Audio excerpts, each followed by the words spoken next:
भारत को अब रूसी तेल मिलना बंद हो गया है और इसी बीच मुस्लिम मुल्कों ने बाजी मार ली है। अब आपको यही देखना है कि पुतिन भारत आ रहे हैं, वो भारत में आके कितने सुरक्षित हैं। रिमझिम के 5 पॉइंट्स में सबसे पहला पॉइंट, भारत को क्यों नहीं मिल रहा है रूस से तेल।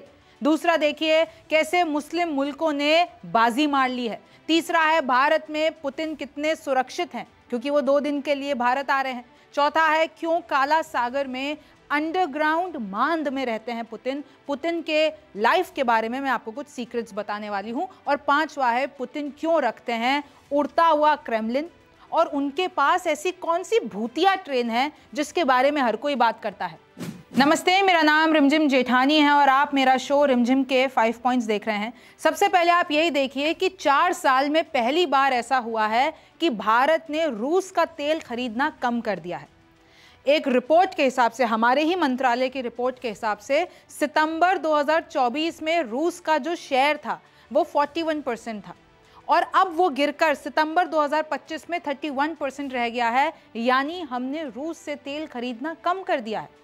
अब सोचिए कि ये क्यों हुआ है, क्योंकि आपको पता है ट्रंप ने भारत पर दबाव डाला, ट्रंप ने रूस पर सैंक्शन लगाए, फिर सेकेंडरी सैंक्शन लगाए, भारत पर 25% एक्स्ट्रा टैरिफ लगाया और उससे देखिए भारत और रूस के बीच में ये जो कच्चे तेल का बिजनेस हो रहा था वो अफेक्ट हो गया। 1 साल में अंतर्राष्ट्रीय परिस्थितियां तेजी से बदली हैं, वो भी अलग फैक्टर्स हैं जिसके कारण अब हम रूस से तेल नहीं खरीद पा रहे हैं। अगर मैं आपको बताती हूं, अप्रैल 2022 से जून 2025 के बीच में रोजाना 17 से 19 लाख बैरल हम खरीदते थे और भारत को इससे 17 अरब डॉलर की बचत हुई थी। उस वक्त की बात बता रही हूं। और भारतीय कंपनियों ने भी बहुत मुनाफे कमाए। लेकिन फिर क्या हुआ, ट्रंप ने अगस्त में भारत पर 25% टैरिफ लगा दिया। ट्रंप ने कहा कि रूस लगातार यूक्रेन में युद्ध कर रहा है, तो अगर कोई भी रूस के साथ बिजनेस करेगा तो हम उनके ऊपर सैंक्शन लगा देंगे। तो ट्रंप ने इतना बड़ा ऐलान किया, सबको धमकियां दी और फिर उससे क्या हुआ, क्योंकि ये 25% का टैरिफ अगर हम कैलकुलेट करते हैं तो भाई भारतीय निर्यात को लगभग 37 अरब डॉलर का नुकसान होने की संभावना बताई गई, और जो कि बहुत बड़ा है। जहां हमको 17 अरब डॉलर की बचत हो रही थी, उससे ज्यादा तो ट्रंप हमारा नुकसान करवा देते। हमारी जीडीपी का 1% गिर सकता था। तो फिर अब ये जो बिजनेस है भारत और रूस के बीच में वो कहीं ना कहीं कम हो गया है। रूसी कंपनियों पर प्रतिबंध से भारत को नुकसान हो गया। ट्रंप ने क्या किया, ये जो रोजनेफ्ट और लुकोइल हैं जो कि रूस की सबसे बड़ी कंपनियां हैं ऑयल की, उन पे प्रतिबंध लगा दिए, सैंक्शन लगा दिए। उसके बाद ये जो 2 कंपनियां हैं, भारत उनके साथ डील करती थी और 60% तेल सप्लाई उन्हीं 2 कंपनियों से होती थी। अब जैसे उन दोनों पे सैंक्शन लगे तो भारत के बिजनेस पर, भारत के कारोबार पर अफेक्ट आ गया। रूस ने डिस्काउंट देना कम कर दिया क्योंकि अब उसके पास है ही नहीं कुछ डिस्काउंट देने के लिए। देखिए पहले जो है $130 प्रति बैरल होता था, अब मैं ग्लोबल मार्केट में बता रही हूँ, और हमें 20 से $25 में मिल जाता था रूस से। फिर अगर आप मार्केट में कच्चे तेल की कीमत अब देखते हैं तो वो $63 प्रति, एक तो जो अभी मार्केट में है कच्चे तेल की कीमतें भी कम हो गई हैं, 63 हो गया है। मतलब अब हमें रूस से सस्ता तेल लेने में कोई ज़्यादा अंतर नहीं हो रहा है। मतलब इतना भी सस्ता नहीं मिल रहा है कि हम इतना जोखिम उठा के, सैंक्शन लगे हुए हैं, उन सब से लड़के, ट्रंप से लड़के, अमेरिका से लड़के रूस से तेल ले। और इसी बीच देखिए मुस्लिम मुल्कों ने बाजी मार ली है। भारत अब दोबारा से मुस्लिम मुल्कों की ओर मुड़ चुका है। अब रूस से हम तेल नहीं खरीदेंगे, बल्कि हम जैसे पहले करते थे, सऊदी से तेल खरीदते थे, यूएई से, अमेरिका से। अब ये जो ऐसे प्लेटफॉर्म्स हैं जो कि स्थिर हैं, जो कि स्थिर देशों से अब हम वापस से तेल खरीदेंगे। और इसी बीच देखिए मुस्लिम मुल्कों से हमारा व्यापार वापस से शुरू हो जाएगा। अगर मैं आपको एक सोर्स बताती हूँ, EIA, और कंपैरिजन करते हैं। देखिए 2021 में $71 थी प्राइस ग्लोबल कच्चे तेल की, और जो रूस है वो 3% मतलब $3 की छूट देता था। 2022 में 99 थी तो ये $20 की छूट देता था। तो ये जो 2022-2023 हमने बहुत मुनाफा कमाया। फिर 2024 में देखिए 80 ग्लोबल पे थी, $80 ग्लोबल पे कीमत थी और $13 हमें छूट मिल रही थी तो कम हो गया। और अब तो एकदम ही कम हो गया है, $63 ग्लोबल है तो बस वो $2 की छूट दे रहा है। अरे भैया इस $2 से तो ज़्यादा ट्रंप से हमें नुकसान हो जाएगा। उधर से जो हमारा एक्सपोर्ट रुका हुआ है वो नुकसान हो जाएगा। फिर अगर आपको एक्सपोर्ट, अगर अब आपको रूस के साथ व्यापार करना है तो बहुत सारे, चाहे वो फिनेंसिंग हो, चाहे वो शिपिंग हो, इतने सारे प्रतिबंध लगे हुए, उनसे लड़ना पड़ेगा, तो आपका और ज़्यादा नुकसान होगा। तो इसलिए जो है भारत और रूस के बीच में अभी व्यापार कम हो गया है। अब फिर से भरोसेमंद सप्लायर से तेल खरीदेंगे। अब कीमत से पहले, क्योंकि पहले तो बड़ा अंतर आ रहा था तो हमने बहुत सस्ते में तेल खरीदा, लेकिन अब हम ये नहीं कर सकते हैं। इनफैक्ट आपको पता है यूरोपियन यूनियन, ईयू ने तो ये भी बोल दिया कि अगर रूसी तेल से कोई भी प्रोडक्ट बना हुआ होगा हम वो नहीं खरीदेंगे, लेने से इनकार कर दिया। अगर भारत रूसी तेल खरीद भी लेता है, उससे कोई प्रोडक्ट बना के यूरोपियन यूनियन के मार्केट में बेचता है तो यूरोपियन यूनियन खरीदेगा नहीं। 2024-25 में भारत ने आधा हिस्सा यूरोप को भेजा, यानी जो हम रूसी तेल से जो प्रोडक्ट बना रहे थे उसका आधा हमने यूरोपियन यूनियन में ही बेचा है। लेकिन क्योंकि ईयू ने अपना कानून निकाल दिया तो हमारा तो जो कारोबार है वो चौपट हो गया। नए नियम भारत पर सीधा असर डालते हैं। ईयू बोला कि अगर तुमने रूसी तेल से कोई प्रोडक्ट बनाया है तो हमको लिटरली, अगर आपने कह दिया कि नहीं जी भैया हमारा प्रोडक्ट रूसी तेल का नहीं है, आप हमसे प्रोडक्ट खरीदो, ईयू बोलेगा सबूत दिखाओ। अगर उनको शक हो गया तो आपकी फाइनेंसिंग रोक देगा। तो इतने सख्त हो गए हैं नियम। अब देखिए कि कैसे रूस रुपए में भुगतान लेने को तैयार नहीं है, क्योंकि हमने इतना सारा खरीद लिया है रूस से कि रूस के पास अब रुपया जो है वो जमा हो गया है। अब वो उस रुपए जो करेंसी है उसको इस्तेमाल नहीं कर पा रहा है, क्योंकि देखिए डॉलर को इस्तेमाल करना आसान है, लेकिन उनके हिसाब से, एक्सपर्ट्स के हिसाब से, वो लोग जो है रुपए को इंटरनेशनल मार्केट में इस्तेमाल नहीं कर पा रहे हैं। और अभी रुपए का जो आपने हाल ही में खबर पड़ी होगी कि वो 90 तक गिर गया है, तो अब वो लोग रुपए में ट्रांजैक्शन नहीं कर रहे हैं, आसानी से डॉलर में एक्सचेंज। अच्छा, इनके पास प्रतिबंध भी लगे हुए हैं, ये लोग बहुत ही फ्रीली अमेरिका से और कहीं पे भी ट्रेड कर नहीं सकते हैं। रूस बोला भारत पर हमसे तेल ना खरीदने का दबाव है। भारत पर भी कहीं ना कहीं अमेरिका ने दबाव डाला कि रूस से तेल नहीं खरीदोगे। तो इन्हीं सब के चलते कहीं ना कहीं ये जो कारोबार है वो रुक गया है। अब देखिए भारत में पुतिन कितने सुरक्षित है, ये सवाल हम इसलिए पूछ रहे हैं क्योंकि 4 और 5 दिसंबर को पुतिन भारत आने वाले हैं। जो भारत और रशिया के बीच में जो समिट है, 23rd समिट है, वो होने वाली है। 30 घंटे भारत में रहेंगे। और मैंने आपको एक शो करके बताया था कि क्या भारत में आकर पुतिन गिरफ्तार हो सकते हैं, क्योंकि उनके खिलाफ तो वॉर क्रिमिनल होने का आरोप है इंटरनेशनल कोर्ट की तरफ से। लेकिन क्योंकि भारत सदस्य नहीं है इंटरनेशनल कोर्ट का, तो फिर हम लोगों के ऊपर तो वो गिरफ्तार नहीं हो सकते, ये तो बात क्लियर। लेकिन उनकी सिक्योरिटी अगर आप सुनेंगे ना, पहले भी मैंने आपको बताया, एक बार फिर बता देती हूँ कि भारत में आएंगे 4 और 5 दिसंबर को, 30 घंटे यहाँ पे रहेंगे। 4 तारीख को करीब 6 बजे, शाम के 6 बजे वो यहाँ पे पहुँचेंगे। उसके बाद रात में नरेंद्र मोदी के साथ डिनर करेंगे। 9 बजे फिर अगले दिन सुबह 5 तारीख को राष्ट्रपति भवन में पुतिन का औपचारिक यानी कि ऑफिशियल स्वागत होगा। फिर वो राजघाट जाएंगे, उसके बाद हैदराबाद हाउस जाएंगे, वहाँ पे मीटिंग्स होंगी। उसके बाद भारत मंडपम जाएंगे, एक संयुक्त प्रेस कॉन्फ्रेंस भी हो सकती है। फिर रात में राष्ट्रपति भवन में प्रेसिडेंशियल बुके पूरा का पूरा एक सजेगा और उसके बाद डिनर करके वो वापस रूस निकल जाएंगे। यानी 30 घंटे भारत में रहेंगे। 23rd शिखर बैठक है, कई बड़ी डील संभव है, चाहे वो रक्षा में हो, चाहे वो, और देखिए ज़्यादा डिस्काउंट वो तेल पर भी दे सकते हैं, बहुत सी चीज़ें हो सकती हैं। मशहूर मौर्य होटल में 3 से 5 तारीख की पूरी बुकिंग हुई है, क्योंकि पुतिन यहीं रहने वाले हैं अपने पूरे डेलीगेशन के साथ। आपने मौर्य होटल का नाम सुना होगा। अपनी 130 सदस्यीय रूसी प्रतिनिधि मंडल के साथ आएंगे, पूरे डेलीगेशन के साथ आएंगे, 130 लोग लेकर आएंगे।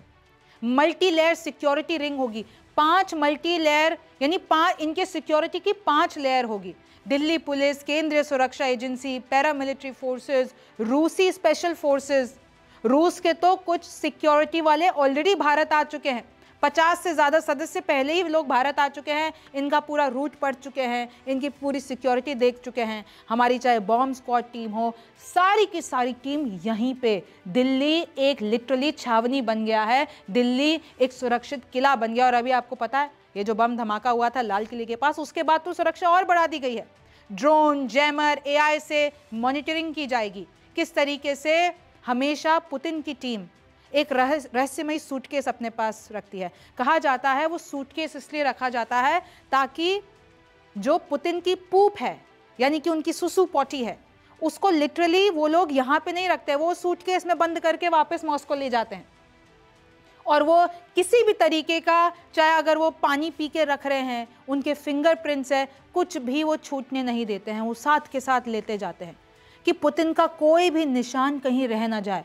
पुतिन का अगर सुसु पॉटी भी कहीं रह गया और किसी ने उसका एग्जामिन कर लिया तो उनकी बीमारियों के बारे में पता चल जाएगा। यानी इतनी सख्त सिक्योरिटी है, जो उनकी जैविक अपशिष्ट है उसको सुरक्षित रखने के लिए एक सूटकेस रखते हैं और उसमें भर के वापस मॉस्को ले जाते हैं, यानी कि रूस ले जाते हैं। मल और मूत्र को विशेष कंटेनरों में इकट्ठा करके मॉस्को भिजवा दिया जाता है।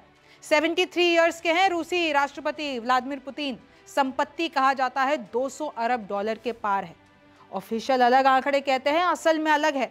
1.4 बिलियन डॉलर का एक विशाल किला है, 716 मिलियन डॉलर का विशाल एक विमान है उड़ता हुआ क्रेमलिन, 100 मिलियन डॉलर की एक बड़ी नौका है, नाव है, 74 मिलियन डॉलर की एक भूतिया ट्रेन है, घोस्ट ट्रेन कहते हैं, क्योंकि भूतिया उसको इसलिए कहा जाता है क्योंकि वो कहाँ से आती है, कहाँ निकलती है, रशिया में कब दौड़ती है, रेलवेज को पता नहीं रहता है, उसको आप ट्रैक ही नहीं कर सकते, इसलिए उसको भूतिया ट्रेन कहा जाता है। 700 कारें हैं, सोचिए 700 लग्जरी कारें, $60,000 की घड़ियां पहनती है, एक से एक ऊंची घड़ी है। कैसे उनके पास एक उन्होंने साम्राज्य खड़ा कर रखा है। और कहा जाता है कि वो अपनी सुरक्षा के लिए इतने सेंसिटिव है कि काला सागर के किनारे 1,90,000 वर्ग फुट का एक किला है।